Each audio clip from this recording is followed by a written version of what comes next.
এর আগে আমরা যে পর্যন্ত ছিলাম সেটা ছিল আলোক প্রাপ্তির যুগ। এবার আসছি আমরা কান্টের যুগে। তার আগে আমাদের মাঝখানে কিছু কথা বলে নেওয়া ভালো। সেটা হলো, প্রথমত আমরা এর আগে দেখে এসেছিলাম যে আমরা শফির চোখে পুরো ব্যাপারটা দেখছি। আমরা মানে শফির দুনিয়া দেখছি, শফির জগৎ দেখছি, ঠিক আছে?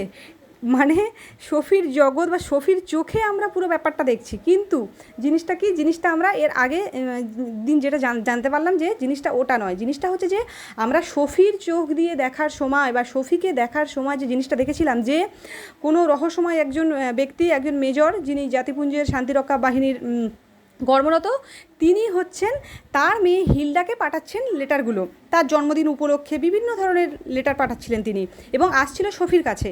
এবং আমরা যারা পাঠক, আমরা তো খুবই মানে অবাক হচ্ছিলাম যে জিনিসটা কী হচ্ছে। কিন্তু এখন যেটা দেখা গেল যে ওই হিলডাই হচ্ছে অরিজিনাল মানে ক্যারেক্টার, এবং শফি হচ্ছে হিলডার পাঠানো বাবার যে বই, সেই বইয়ের উপন্যাসের মুখ্য ক্যারেক্টার শফি এবং আলবার্তো। এবং এর আগে আমরা যেটা দেখতাম যে যখনই আমরা শুরু করছি নতুন একটা অধ্যায়, সেখানে শফি কী করছে, শফি কোথায় যাচ্ছে, কাছের সাথে কথা বলছে, সেই জিনিসগুলো দিয়ে শুরু হতো।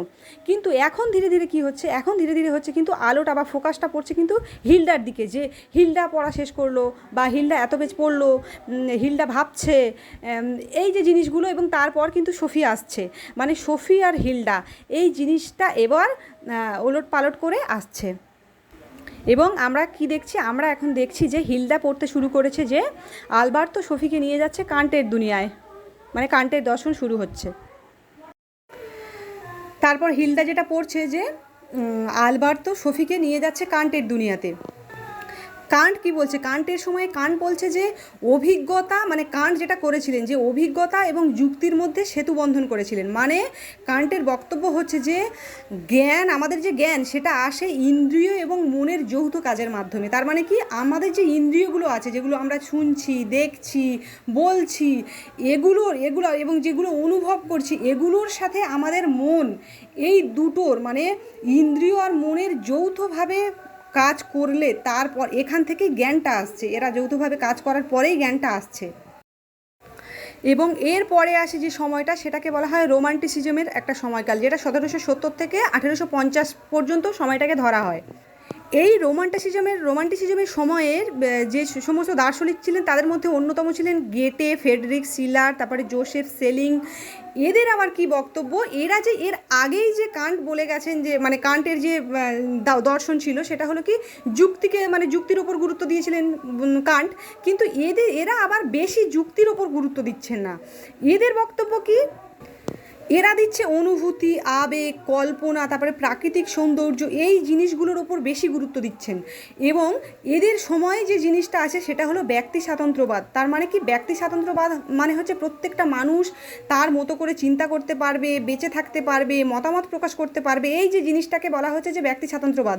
এবং এই সময় কিন্তু মানুষের যে সৃজনশীল, যেটাকে আমরা বলি ট্যালেন্ট বা গুণ, এই সৃজনশীল যে ব্যাপারটা, এইটার ওপরে এবং অনুভূতি প্রকাশ, তার ওপরে এই যে সময়টাকে কিন্তু গুরুত্ব দেওয়া হয়। এই যে রোমান্টিসিজমের পরে যে মানে যে দার্শনিকের আলোচনা হয়, মানে শফিকে নিয়ে যাওয়া হয় যে দার্শনিকের কাছে, সেটা হলো মানে তিনি হলেন হেগেল।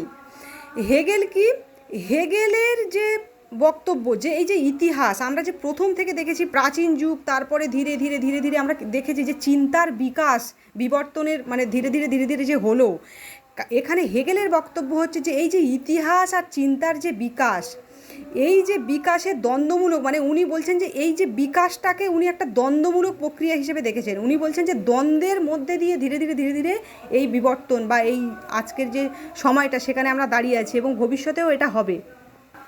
হেগেল কিন্তু ব্যক্তি মানুষের ওপর জোর দেননি। আবার হেগেলের পরে যিনি এসেছেন যে দার্শনিক, মানে যার কাছে নিয়ে যাওয়া হয়েছে শফিকে, কিয়েকেগার্ড বলে, ইনি আবার কিন্তু হেগেলের বিপরীত চিন্তাভাবনা এনার। ইনি হচ্ছেন ব্যক্তি মানুষের ওপরে কিন্তু ইনি জোর দিয়েছেন। ইনি মানুষের জীবন, মানুষের ব্যক্তিগত সিদ্ধান্ত, তারপরে হচ্ছে সেই সিদ্ধান্তের প্রকাশ, তারপর হচ্ছে মানুষের অস্তিত্ব, ইনি আবার এই জিনিসগুলোর ওপর গুরুত্ব দিয়েছেন।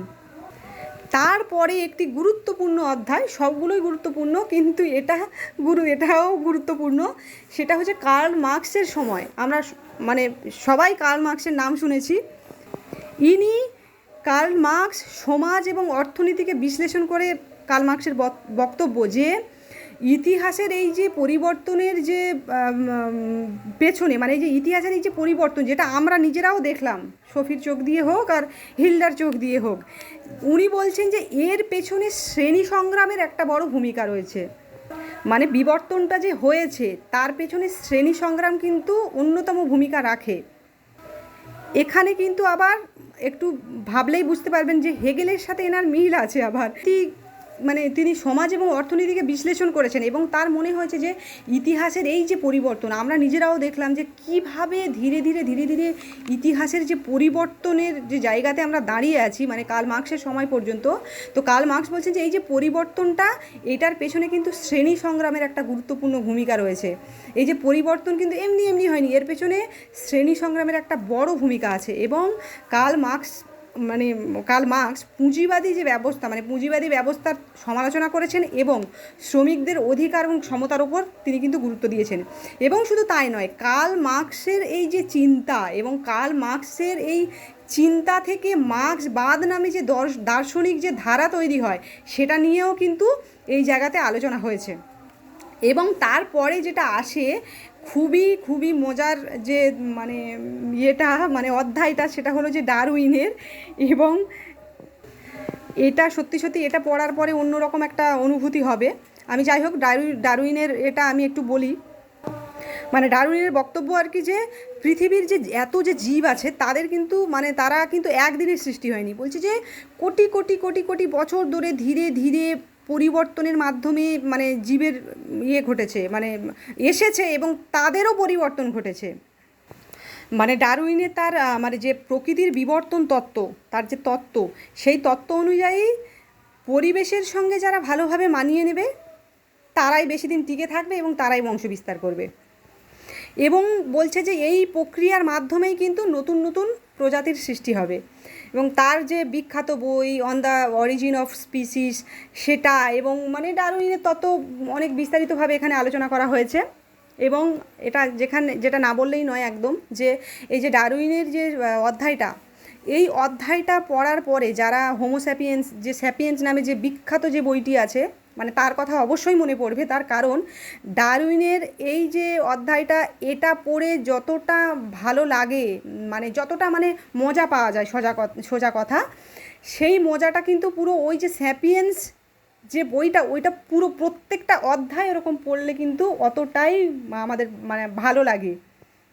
এবং এই অধ্যায়টা শেষ করার পরে যেটা অদ্ভুতভাবে মনে হচ্ছিল, যে যখন আমি এই অধ্যায়টা পড়া শেষ করি তখন আমার চোখের সামনে যা কিছু আমি দেখছিলাম, একটা ছোট মশা, একটা ছোট্ট যে পোকাগুলো যেগুলো লাইটের সামনে ঘুরে ঘুরে বেড়ায়, তারপরে ছোট্ট একটা গোবর পোকা, আমি যখন এদের দিকে তাকাচ্ছিলাম আমার অদ্ভুত লাগছিল যে আমাদের যে বিবর্তন, হাজার হাজার হাজার বছর ধরে আমরা সবাই ওই একই বিবর্তন প্রক্রিয়ার ওই সময়কাল ধরে আমরা বিবর্তিত হয়ে হয়ে কিন্তু এই জায়গাতে এসেছি। এবং কোনো এক অদ্ভুত একটা অদ্ভুত অনুভূতি হচ্ছিল যে প্রথম যখন সৃষ্টির সেই যে জীব সৃষ্টির যে লগ্ন বা সময় বা মুহূর্ত, আমরা সবাই এক ছিলাম।